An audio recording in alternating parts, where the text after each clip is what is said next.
In this video, we're going to take a look at panning in the context of the cutscene project. And we're also going to be looking at a technique for creating footsteps and also discussing creative ways to use short delay times. And we're going to be taking a look at the Echo plugin. So before we get into that, let's check out this sidebar here, the browser. And I have added a folder to my places. And the way I did that is I clicked add a folder at the bottom there, and then I navigated to the folder I want and hit open, and it popped up. And the folder I added was this fxlibrary.rvb, and these are all sound effects that I have made for this project. And you can see I have some raw sounds like this Foley scraping. And then I have many different versions of that where I've warped it. I've specified the grain size, the crossfade amount, things like that. Just name them in really descriptive ways.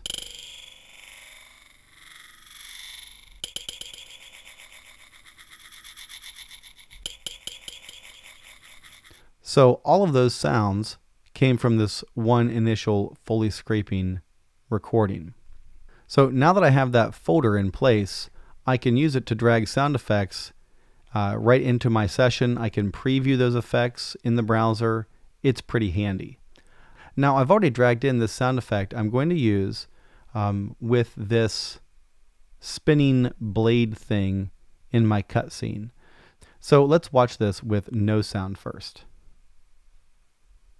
Okay, there it is again. So this spinning blade sort of comes from the center of the screen. It comes from far away. It ends up a little bit on the right hand side, and you know, it has a definite impact. Boom, right there. So I dragged this sound effect in, I trimmed it down, and this is what it sounds like. All right, let's hear that again. It goes by pretty quick. And if I zoom in, you can see that I have a fade on here, and that it sort of hits at the end there right when that blade sticks in the wall.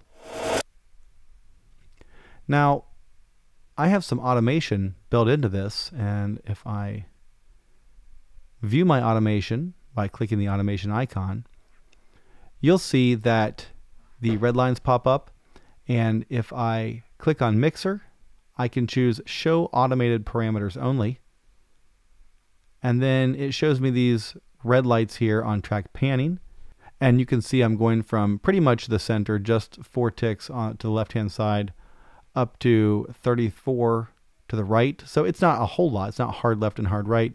It's just enough to give the blade some movement across your ears, especially if you're wearing headphones. I'm also automating the track volume to make that blade get louder as it gets closer to us, and here it is in that context. Now, if I were to delete that automation, I'm going to right click on the parameter and choose Delete Automation for both of those.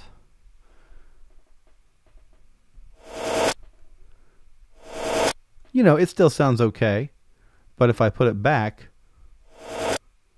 now it has a little extra movement to it. And that's what this kind of thing is all about. It's all about the subtleties. It's about building up small changes and small automations and small movements and building things up little by little until there's a large effect. And the main difference between working with something like a video game and working with music is that there's a visual aspect. And so you need to pay attention to where items and characters and things are on the screen so that your panning can reflect that. And also things tend to move around a lot. When you're doing a music project, the kick drum usually stays in one spot. But here, footsteps, weapons, everything will be moving around the screen quite a bit. And so you want to take that into consideration when applying effects and automation.